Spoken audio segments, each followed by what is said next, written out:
Okay, you know the feeling. You're in your seat, the engines spool up to that full chest-pounding roar, and the terminal just becomes a blur. Then, whoosh, the earth falls away. You feel that familiar clunk and whir right beneath your feet as the landing gear folds up. Most of us, we just go back to our phones. But in that exact moment, a really violent, high-speed battle has just kicked off, just inches below the cabin floor. And it's a battle that every single flight has to win. So let's break down exactly what's happening down there. The second that plane lifts off the ground, the tires on the landing gear are spinning at something like 160 miles per hour. That's over 140 knots. I mean, think about that for a second. You've got a 200-pound chunk of hard rubber rotating as fast as a race car, and it has to be brought to a dead stop in just a few seconds. How do they do that? And maybe more importantly, why is it so critical? The whole problem here, it's all about physics. That spinning 200-pound tire is just loaded with an incredible amount of energy. And if you don't deal with it, the consequences are, well, they're genuinely catastrophic. We're not talking about a bumpy ride here. This is about the fundamental safety of the entire aircraft. So to really get the solution, we first have to understand the sheer force we're trying to contain. It all comes down to this thing called kinetic energy, basically the energy of motion. The faster something is, and the heavier it is, the more kinetic energy it has. And believe me, a 200-pound tire spinning at 160 miles per hour has so much of it that just, letting it spin down on its own is not an option. It has to be actively and pretty aggressively stopped. Here's a really powerful way to think about it. Imagine if that tire got damaged during takeoff. Maybe it hit a small piece of debris on the runway. Well, that immense centrifugal force could cause the rubber to start shredding. And at that point, it's not a wheel anymore. It's basically a high-speed circular saw, and it's throwing shrapnel inside one of the most delicate parts of the plane. So what could that shrapnel hit? Well, that's the scary part. The wheel well is just packed with what you could call the veins of the aircraft. These are hydraulic lines carrying fluid at 3,000 psi, controlling everything from the flaps to the rudder. A single puncture is a huge emergency. And on top of that, a spinning wheel creates this gyroscopic vibration that, over hundreds of flights, can cause metal fatigue and actually weaken the plane's structure. That spin is the enemy. It has to go. All right, so for the main landing gear, we're talking the big wheels under the wings, the solution is super powerful and direct. Engineers decided, look, we're not leaving anything to chance here. They designed a system that's as forceful as it is automatic. The moment the pilot pulls that gear handle, the plane's own logic just takes over. The instant the weight is off the wheels, the system absolutely slams on the brakes, and I mean not gently, but with full force. All of that kinetic energy gets absorbed in just a couple of seconds, bringing those huge wheels to a dead stop before they even get fully tucked away. And this explains something you've probably felt on every single flight. You know that quick little shudder that runs through the plane a few seconds after you lift off? Yeah. That's not turbulence.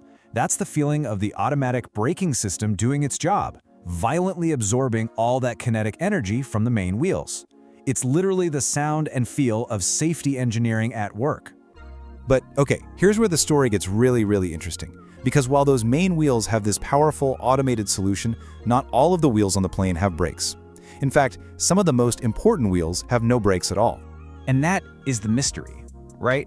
The two wheels spinning directly underneath the cockpit, where the pilots would feel any vibration the most, have absolutely no disc brakes. None.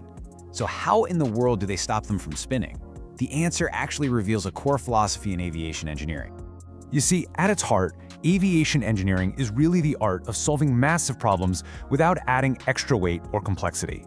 Every single extra part adds weight, which costs fuel, and it introduces a new potential point of failure. So a lot of the time, the best solution is actually the simplest one. When you just compare the options, the thinking becomes crystal clear. You could add a heavy, complex hydraulic brake system to the nose gear with all its parts and failure points and maintenance needs. Or you could use something with zero moving parts that adds almost no weight, has no failure points, and relies on nothing but the laws of physics. For an engineer, that choice is, well, it's pretty obvious. So instead of turning to some complex piece of machinery, the engineers turned to one of the most fundamental forces in the entire universe.